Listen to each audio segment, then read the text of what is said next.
Oh, got to turn this thing on. So we're going to pick up where we left off last time, which is, if you remember, the broader context of what we were talking about was we were diving a little deeper into the discussion that we saw last week, which is between Rawls and Nozick about natural desert or natural entitlements and your talents. And we saw that there's sort of this debate where Nozick is saying to Rawls, says, hey, Rawls, you want to readjust the distribution away from it being influenced by sort of social circumstances or sort of mere luck, including natural luck.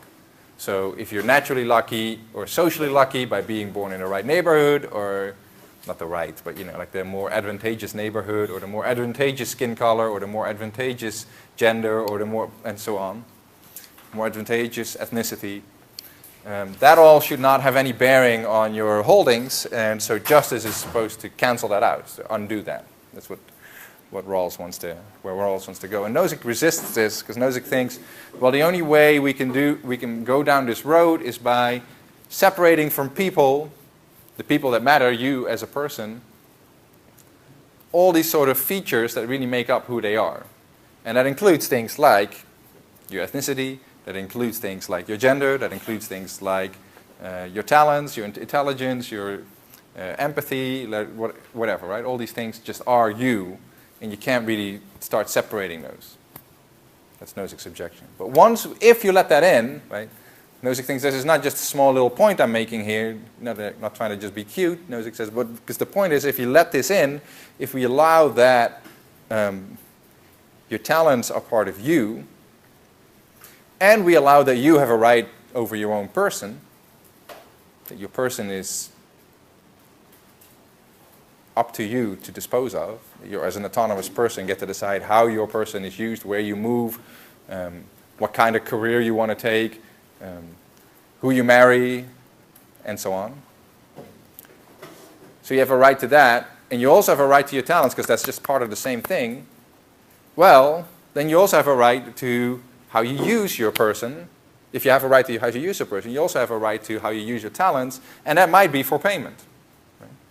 And so now you can see if we let that in, we're going to end up either and all the way or very close to Nozick's position, because Nozick thinks, well, that's exactly what I'm telling you. People have a right to do whatever they want for payment, and then as long as they don't violate anyone else's rights, you don't get to interfere. And so we went through this argument here, which is a version of, this is the beginning of Locke's theory of the labor theory of appropriation. And Locke gives you one reason why you might think that something like what Nozick is saying, which is if you have a right over yourself, then you also must have a right over the external goods that you get producing yourself. Why you might think this. Locke thinks you can derive a whole theory of property from this intuition. Basically, for Locke, people acquire property through mixing the labor with it. The labor is theirs. They mix it with the stuff that wasn't theirs, and so they acquired the things that weren't theirs, and they become theirs. This is the first part. The first step in the argument is Locke trying to argue that you really cannot do without a theory of property. He says, imagine a state of nature, bless you, in which there are no property rights. Should we have things like property rights? And he says, yes, because even if we start with the common right, the right that everyone has to use things freely, no one has a right to exclude anyone else from objects. He says that's not compatible with people actually using the earth and the stuff that's in the earth. Land, fruits, vegetables, whatever you. With using those in ways that are productive or that support us in our lives. He goes all the way to say, well, look, at some point you have to be able to exclude people, right? When you eat the apple and it becomes digested and taken up in your bloodstream and then builds up your muscle or your bone or your skin or your fat or your organ or whatever, right? Something, then it's you. And so at that point, you must, given that you have a right to exclude others from yourself, you must have a right to exclude them from that bite of the apple. Well, if that's true, then it has to be that, in general, Locke thinks, if we're going to be able to use these external objects like apples, then at some point we have to be able to exclude them from it. And that's just that's at stake, right? Property is the right to exclude for Locke. So at least some things we must be able to exclude others from, and so we must allow that property can be created even if there was none, and so of necessity there must be a means to appropriate. He says that we must be able to initiate this. Right? Eating would be one version of it, but not necessarily the only, and he thinks the idea about eating can be generalized into a whole theory of property. I can't really tell. Does he allow you to arbitrarily exclude people, or does he bring people that exclude whatever, or do you have to kind of like represent the framework right? Sorry, I can't. So can you like just arbitrarily exclude somebody from something that like you appropriate, or do you have to kind of represent a framework of working with others as well? What do you mean by arbitrarily exclude people? So like let's say I have. So this is a piece of land, right? It's unowned. Yeah, so like I shovel it. Well, so you make your acre, and how he says like you have all this produce and everything, so you make that land more valuable to everybody. But it's only more valuable to everybody if you don't necessarily have the right to exclude. Because if you hold this right to exclude, you can take this acre and make it good for you and exclude from others, and it doesn't necessarily follow that it makes everything else more valuable for everybody else. Good. I think there's two things here that we need to keep separate. One is, if you have a right to exclude, can you use it for any reason that you'd like? Yes, Right? so that's the first part. Right. And then the other one is, Locke gives one of the arguments that Locke gives for why there should be a right to exclude is that, at least initially, it seems that nobody else would be any worse off, even though you have the right to exclude. And well, why might you think that? And he gives several answers. One answer is, well, way back when, there was plenty of stuff to go around. There was pure abundance, and so he compares it to taking a good draft of water from a flowing river, right? He says, like, who gets to complain? There's plenty of river. There's no skin off your back, right?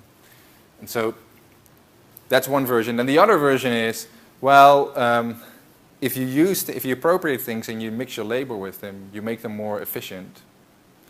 And so he says, even though if I appropriate 1 acre of land, before I did so, and I had to like rummage around and just look for berries and roots or whatever animal I could catch, I might need 10 acres to feed myself for a day.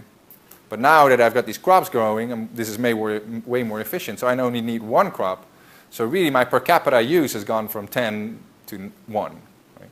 So this is really like a 90%, I'm donating 90% to mankind. It's like all the rest. It's not just that it's no less for you, it's more for you, he thinks. Right?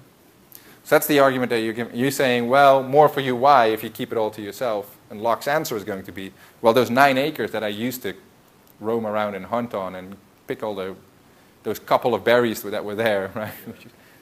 They're now for you, and I'm not going there anymore. So it's not the actual production side, it's rather it's not what you produce, it's rather the stuff that you don't use anymore, right? So that's the second part. The first part, to get back to it, so can you exclude people for any reason? Yeah, pretty much. So now you might think, well, but what gives them the right? And then here's where the arguments come, right? So one argument is you have the right because there's plenty to go around for me and to get my own stuff. And then Locke says, well, what if I want your stuff, right? Not my own stuff?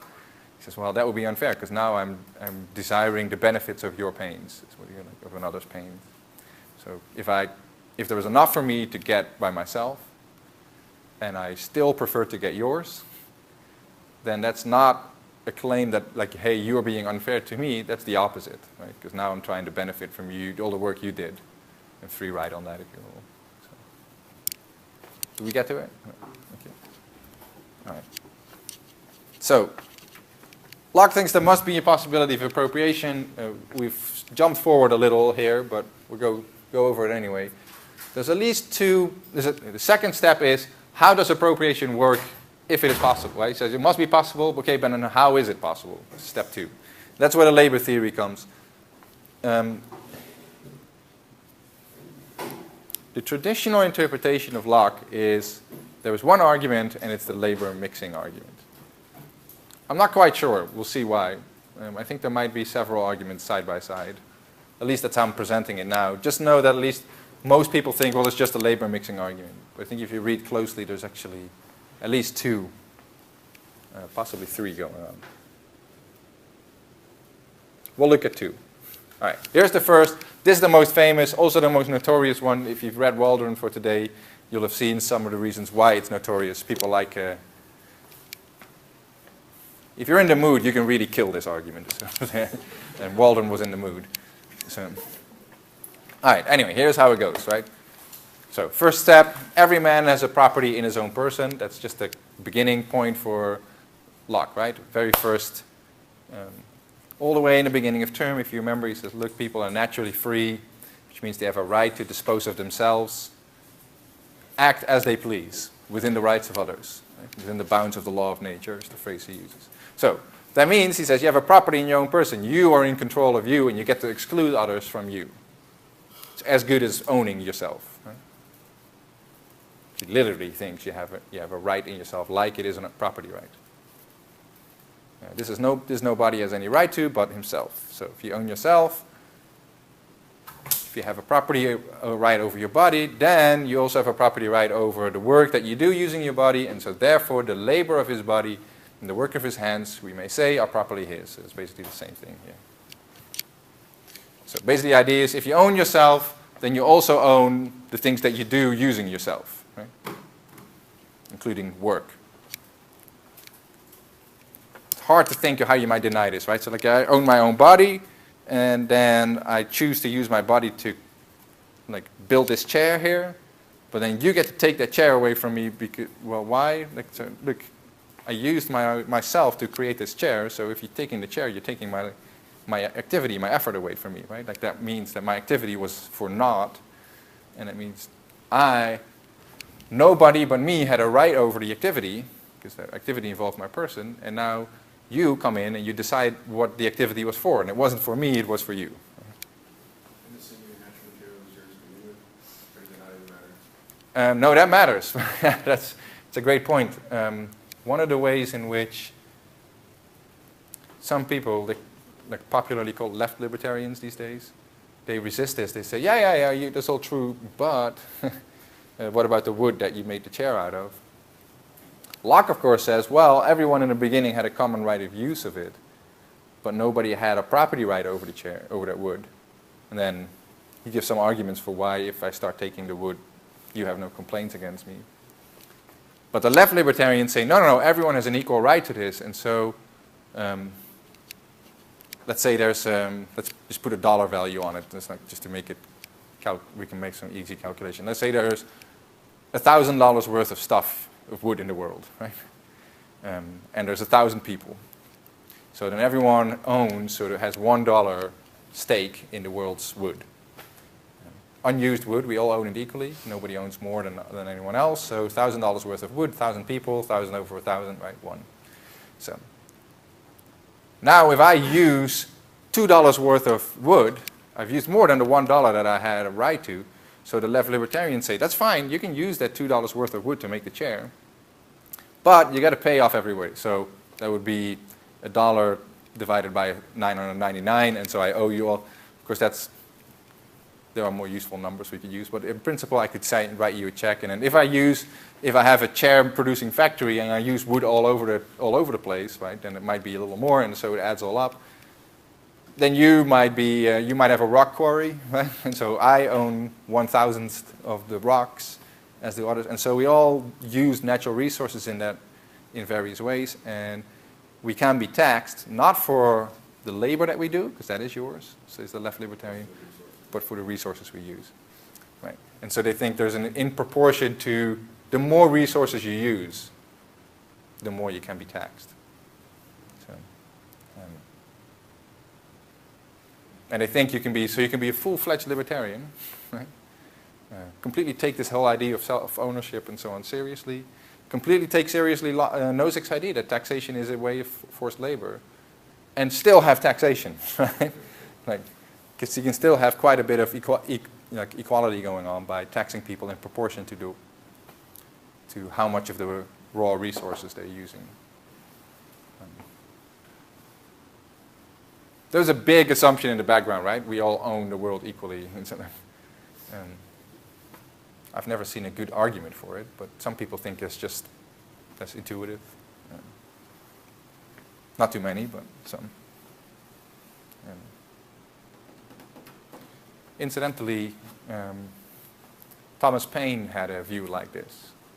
So there's a famous essay by Thomas Paine called Agrarian Justice, where he has a version of this, where he thinks people are owed some type of basic income, like grant upon turning 18, which would represent the value of their share of the natural resources.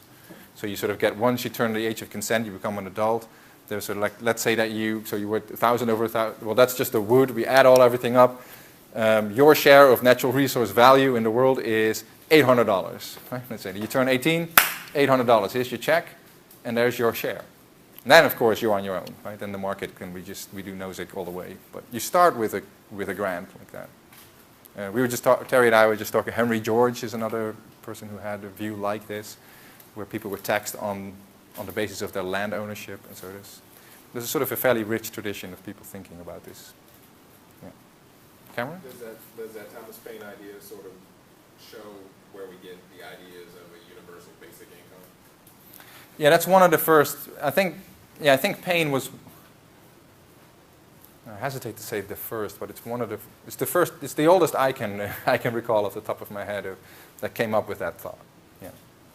And the idea is similar to the one that Dominic was touching on, which is, oh yeah, okay, so maybe you own yourself and I own myself, and we can't sort of force each other to work and live for each other. Like when I tax you in order to pay for my medical bills, say, then what I'm really making you do is making you live for my purposes. Right? You might like it, or I might like it, but that's still what's going on. If you don't think that's acceptable, you should take very seriously the idea that everyone has their own individual lives to lead and they're in charge of it. Then you might still, even if you want to take that very seriously, you might still have defend some type of basic income by saying, well, but then there's the external world, which is not part of yourself, of your own body, right? And so everyone has a right to their share of that. Then there's questions of how you implement it, right? So like Paine said, well, you could just have it like at the, I think that's what Paine said anyway, at the age of 18, you just get a lump sum payment. Other people say, well, if it's $800 divided by 10, and like every year of the first 10 years, you get $80. Or you might divide it over what sort of the average lifespan would be, and then it would sum up to like $50 a person per year or something, whatever, right? And then you just give that to people every year, and then some people die early, and so they miss out some of their share. Some people live long, they get a little more, but it sort of averages out, and that has other, you can get fancy with the accounting. But, yeah, that's how you get debates over what type of basic income you can get on those grounds. Yeah. All right. So much of that, by the way, so this is relevant. Like much of that it gets started against the background that Locke is working against too, which is the distinction between the stuff that we produce using ourselves that others have no right to, but you. Unless you give them that right? Like you can sign a contract to work for another person, that's fine. You can promise them to give them stuff, that's fine. You can give them stuff just like that, all that is fine. But nobody can force you to work for them. That's part of the story here. And then the question of how far can we extend that story into the external world, right? So Locke thinks all the way. Locke thinks, if you own this table, then in some way this table represents your labor. So we're looking at different arguments for where you might draw the line between the external world and yourself.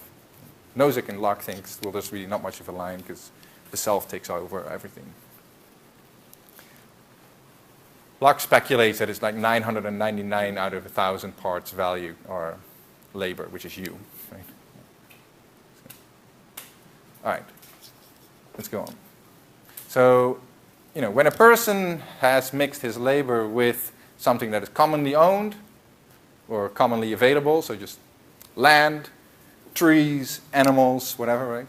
And that person has joined to it something that is his own. And here comes the crux, right? If you mix something that you own with something unowned, you thereby come to own it. At least, there's a qualification here, Locke says. At least when there is enough and is good left in common for others. He has another qualification too, we'll see later, that as long as you don't let it spoil, right? There was one sentence in the first treatise that people like to jump on where he says that if somebody else owns the entire world and they exclude you from it on the condition that you accept them as your king, then you don't have to listen to them. You can just take what you need in order to not starve and so on. Some people think you can pump that up into a whole welfare state argument. That's probably not true, but they try. They sure try. Anyway, this labor, like your work, right, being the unquestionable property of the laborer, no man but he can have a right to what that is one's joined to. That being the labor is one's joined to. Right? So nobody can have a right to the stuff that you produce with your labor because the stuff that's producing the stuff was yours, the labor. Right? So if you mix something that you own, your labor, with something unowned, land, wood, assuming that it's unowned instead of collectively owned, then you thereby come to own it, which is the land or the wood. Right?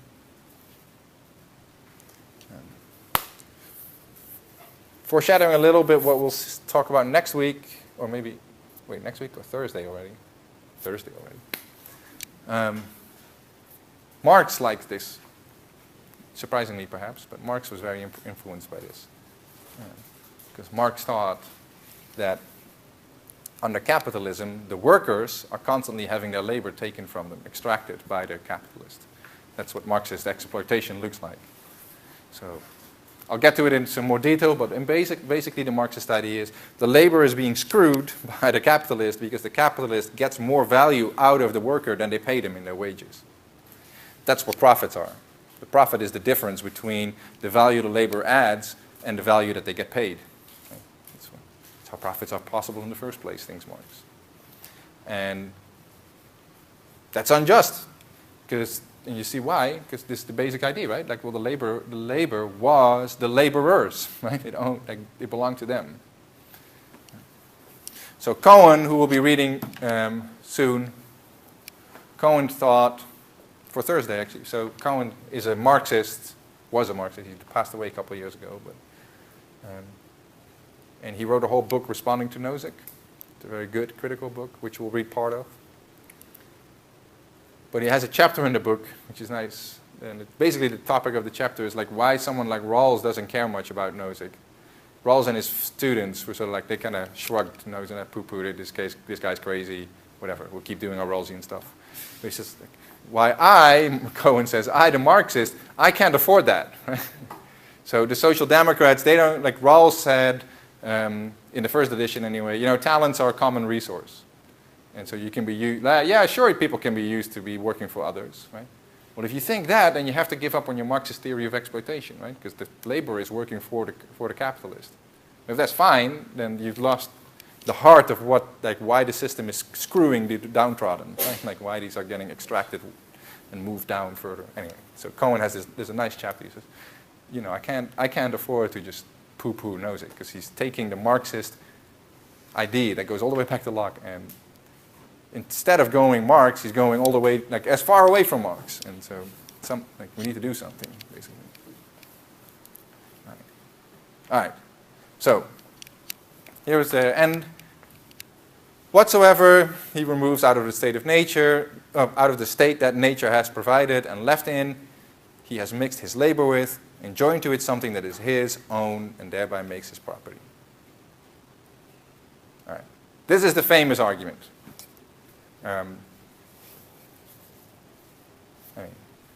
It's rightly famous. It's really interesting. It relies on what looks like pretty compelling premises. The idea that we own ourselves seems very, at least at the first sight, pretty plausible. People can't force you to just live for their own. Why is slavery wrong? Well, because slavery involves asserting that other people are your property, which is the denial of this, right? It's the opposite. No, you own yourself. You cannot be another person's property, at least the beginning. And the idea, well, if you own yourself, then the stuff that like the things that you do using yourself are yours too, right? Like if you own the hammer, that means you can use the hammer, then you can use the hammer to drive a nail into the wall, right? So people can then take the nail, start pulling the nail out or whatever. If you own the hammer, you own the nail, you own the wall, you drive the hammer, and then use the hammer to drive the nail in the wall, then they just leave that stuff there, right? If you own yourself, you use yourself to produce something, then I think last time I talked about this, most people see the appeal of this in in creative endeavors, right? Like if you write a song or you write a book or something, you literally create something out of nothing using yourself. The intuition seems to be, well, whose is that thing? That was yours, right? Because it came out of what you own. So it's a very creative and interesting argument. It's also one of the most criticized arguments. Without dying, like maybe like of all the arguments that didn't die, that people still like take seriously, it might be one of the most criticized. Many arguments that get really, really criticized at some point die because people say like they're no good. That's why they're getting criticized. This gets criticized as if it's no good, but it somehow survives. Like here it is. So, all right, question. You will have seen some of the objections. Nozick gives some objections. Waldron gives some objections. Can you think of any? Can you try and summarize any? Their objections? Yeah, or any other objection that you might, maybe one of yours if you have one that's different. Well, I thought it was interesting how they made Waldron made the objection that the reason you can't mix your marker is because you mix objects together, not force air an object. But it seems like that goes against kind of what Nozick was saying. Seems like if I like form tomato juice and the ocean, like, well, it's because you're mixing two objects together. That's why you don't. Like, if you're mixing a force with another object or a multiple object, it seems like the force is what makes the energy do worse. But it seems like, to me, when I was reading it, it seemed like what Waldron was trying to argue against is kind of, I don't know, he changed a couple words around, like, part of that idea, but still kind of, I don't know. You thought survived? Yeah. Right. I think you're sort of missing the point by harping on the mixed part, because if you want to reinterpret what mixed means, it could be application. Like it's the applying of those series of actions that makes it yours. Mm-hmm. Just by saying mixing was just a particular word that Locke chose to use, that doesn't necessarily mean that he did not mean actions as we come to know them. Good. So let me stick up for Waldron 1 second. Let's say we replace mixing with applying, right? So that to which you apply your labor is yours, assuming it's unowned, right? So that unowned thing to which you apply your labor. So here comes Waldron. He says, why is it mine? Like, why would it be the case that if I apply my labor to that thing, it becomes mine? If we use mixing, of course, we have an answer, right? Because here we might say, well, if you mix something you own with something unowned, you thereby, so it's like an infusion, right? Like, so there's unowned stuff here, and now I'm infusing ownership into it by mixing what I own to, like, right? And so now it's become owned because I've put something I've put the ownership in it, literally, right? Like, that's the mixing point.